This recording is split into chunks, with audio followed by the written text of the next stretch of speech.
এই বাড়িতে যখন প্রথম বউ হয়ে আসি, দুইজন মানুষকে আমার একদমই সহ্য হতো না। তার মধ্যে একজন আমার স্বামী, অন্যজন আমার শাশুড়ি, আর এই বাড়ির অন্য 3 বউকে আমার মানুষই মনে হতো না। সত্যি বলতে কি, তাদের দেখে আমার মায়া হতো। আমি এই বাড়ির সর্বশেষ বউ। আমার বড় 3 জা, এদের সবার স্বামী প্রবাসী। এখনও এই ভাইদের দেখার সৌভাগ্য আমার হয়নি। শুধু আমার সাহেবই দেশে বিজনেস করেন। সবার ছোট ছেলে হওয়াতে আমার শাশুড়ি ওনাকে নিজের থেকে দূরে রাখতে চাননি। আমার স্বামীর যখন 5 বছর বয়স, তখন আমার শ্বশুর দুনিয়ার মায়া ত্যাগ করে আল্লাহর ডাকে সাড়া দেন। তখন থেকেই আমার শাশুড়ি একলা হাতে এই ছোট ছোট ছেলে মেয়েদের বড় করে তোলেন। সব বাচ্চারাই 15 বছরের কম বয়সী ছিল। শত কষ্টের পরও এই অপূর্ব সুন্দরী বিধবা মহিলাটির সন্তানদের ইন্টার পর্যন্ত পড়ালেখা করিয়েছেন। এমনকি 2 মেয়ে সন্তানদেরও পিছিয়ে রাখেননি। ওনার ব্যাপারে জেনে প্রথমেই ওনার প্রতি শ্রদ্ধায় মাথা নুয়ে এসেছিল। যখন এই বাড়িতে আসি, সেই শ্রদ্ধা ঘৃণায় রূপ নিতে শুরু করে। মনে হতো কোনো মা এত কঠোর কিভাবে হতে পারে। একমাত্র আমার সাহেবই উচ্চশিক্ষিত এবং দেশে বিজনেস করেন। ভাইদের টাকায় বিজনেস করে দেশের সম্পদের পাহাড় গড়েছেন। এখন উনি বিজনেসের ব্যাপারে আবেগহীন পাক্কা একজন ব্যবসায়ী। তবে এদের মধ্যে একটা জিনিস বেশ ভালো লাগে, এরা ভাইয়ে ভাইয়ে প্রচণ্ড মিল। একে অপরকে নিঃস্বার্থভাবে ভালোবাসে।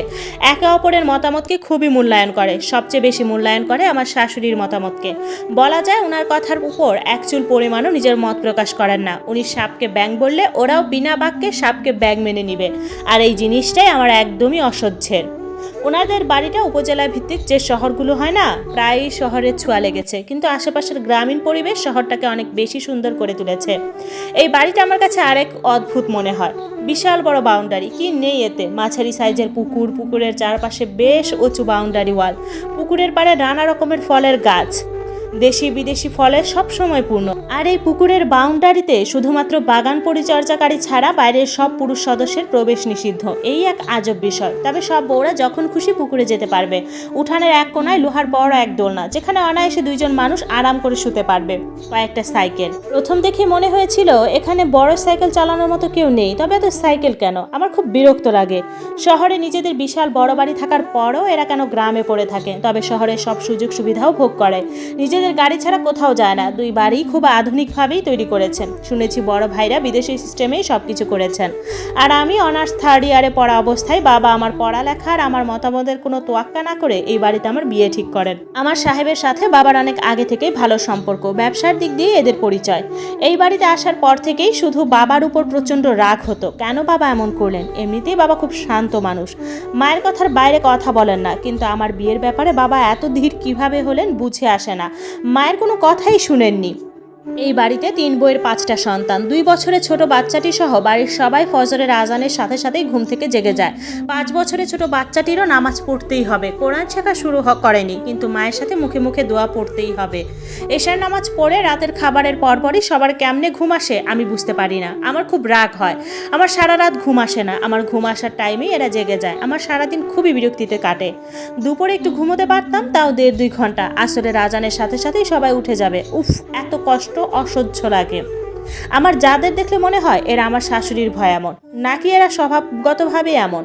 বাড়ির যে কোনো কাজ এরা কার আগে কে করবে ভেবে পায় না। বুয়াও আছে, আবার পার্মানেন্ট কাজের মেয়েও আছে। তাও শাশুড়ি গোসল করার পর এরা কার আগে কে শাশুড়ির কাপড় ধুয়ে দিবে প্রতিযোগিতা করে। আমার মাঝে মাঝে মনে হয় আল্লাহ এদের হিংসা ঈর্ষা ছাড়াই বোধহয় দুনিয়াতে পাঠিয়েছেন। আর আমার স্বামী, সে রুমের ভেতর খুব খুব ভালো একজন স্বামী। খুব হেল্পফুল, কেয়ারিং, লাভিং। আমাকে ছোট বাচ্চাদের মতো স্নেহ করেন, ভালোবাসেন, বুকের গভীরে আগলে রাখতে চান। সবসময় একটা কথা বলেন, প্লিজ সুমাইয়া, মায়ের অবাধ্য হইও না। মা আমাদের বহু কষ্টে বড় করেছেন। কিন্তু রুমের বাইরে আসলেই সে অন্য মানুষ। আমার রাগ হতো, কেন সে আমার সাপোর্টে কিছু বলতে পারে না। আমি বাবার বাড়ি যেতে চাই, কিন্তু না, নির্দিষ্ট সময় না হলে যেতে পারবো না। একবারে একটা বউ বাবার বাড়ি যেতে পারবে, 10 দিন থেকে আসার পর অন্য বউ যেতে পারবে, সিরিয়াল করে। কি অদ্ভুত! কারো যেতে ইচ্ছে হলেও যেতে পারবে না। বিয়ের 1 মাসের মাথায় সেদিন তো আমার আশ্চর্যের চরম সীমা পার হয়ে গেছে। রাতে নামাজের পর বাচ্চারা যখন ঘুমিয়ে গেল, শাশুড়ি বললেন, ওহ বউ, তোমরা সবাই একটু সাজুগুজু করো তো, সবাই শাড়ি পরো। দেখলাম সব বউ খুশি মনেই সাজুগুজু করতে চলে গেল। আমার আশ্চর্যের ঠেলা সামলাতে সময় লাগছিল বলে দেরি হচ্ছিল। শাশুড়ি আবার বললেন, মারে, আমার ইয়াসির বাসায় আছে, তাই সাজতে বলেছিলাম। যদি তোমার সাজতে ইচ্ছে না করে না সাজো, সমস্যা নেই। আমি এমনিতেই সাজুগুজু করতে ভালোবাসি, কিন্তু এই মহিলার কথার বিরোধিতা করার জন্যই আমি না সেজে সোজা রুমে চলে গেলাম। একটা জিনিস মাথায় ঢুকছে না, আমার না হয় ইয়াসির বাসায় আছে বলেই সাজতে বললেন, কিন্তু সব ভাবিদের কেন সাজতে হবে? যার উত্তর জানলাম পরের দিন। ওরা সবাই রাতে জামাইদের সাথে ভিডিও কলে বলে কথা বলে। এরপরে প্রায়ই দেখতাম ওরা রাতে সাজতেছে।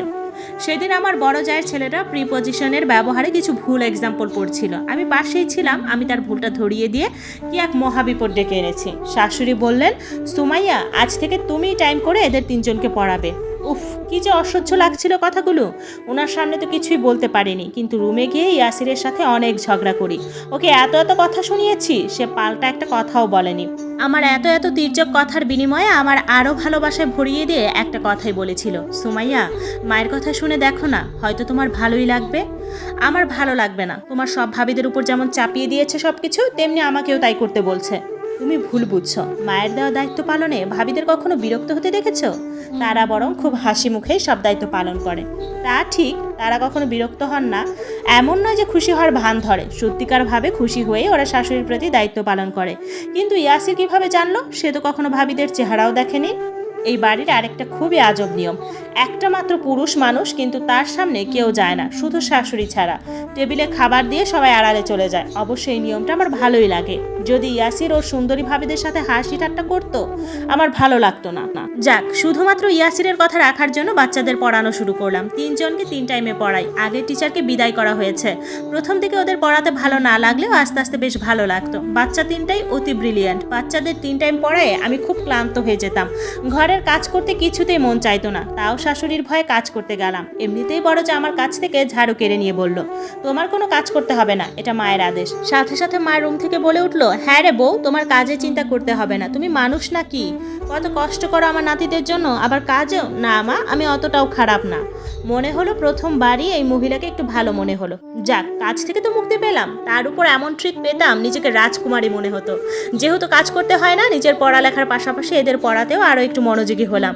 পড়ার কিছুদিন পর, সম্ভবত 1 মাস পর, আমি এত বেশি অবাক হয়েছি, আমি কয়েকটা হার্টবিট বোধহয় মিস করে গেলাম। আমার শাশুড়ি আমার হাতে 8,000 টাকা সহ এক খাম তুলে দিয়ে বললেন, আগের মাস্টারকে 7,000 দিতাম, তোমাকে 1,000 বাড়িয়ে দিলাম, কারণ তুমি আমার নাতিদের অনেক আদর করে পড়াও, তাছাড়া খুব কষ্ট করে নিজের পড়ার পাশাপাশি এদের পড়াও। আমি কখনো ভাবিনি এদের পড়ায় টাকা নিব। আমি বাচ্চাদের ভালোবাসি। ওরা যখন ছোট আম্মু করে করে পাগল করে তুলে আমার বেশ ভালো লাগে। শাশুড়িকে বললাম, না মা, আমার টাকা লাগবে না। আপনার ছেলে আমাকে কোনো কিছুর কমতি রাখেনি, না চাইতেই আমার হাত খরচ দিয়ে দেয়। রাখো বৌমা, এটা তোমার কষ্টের ফসল, আর তোমার প্রতি আমার কৃতজ্ঞতা। না নিলে আমি কষ্ট পাবো। না চাইতেও নিলাম, কিন্তু এক অন্যরকম তৃপ্তি পেলাম। জীবনে প্রথম নিজের উপার্জনের টাকা। মনে হলো উনি বোধহয় সব বউদেরই কোনো না কোনোভাবে এভাবে পুরস্কৃত করেন, হয়তো তাই ওনার বউরা কোনো কিছুতে বিরক্ত হয় না। এর কিছুদিন পরে আমার পরীক্ষা। আমি ইয়াসিরকে নিয়ে বাবার বাড়িতে চলে গেলাম। এত এত আনন্দ লাগছিল, অনেকদিন পরেই বাবার বাড়িতে একটু আনন্দ করে বেশি দিন থাকতে পারবো। শাশুড়ি বলে দিয়েছেন, যতদিন আমার পরীক্ষা শেষ না হবে ইয়াসির যেন আমার বাবার বাড়িতেই থাকে। আমার খুশিকে দেখে এত এত খুশি হয়েছে, ইয়াহু বলে এক চিৎকার দিয়ে উঠলাম। আওয়াজটা এত বড় হয়ে গিয়েছিল, ইয়াসির আমার মুখটাই চেপে ধরলো। আমি ওর দিকে তাকিয়ে মুচকি হেসে চুপ হয়ে গেলাম।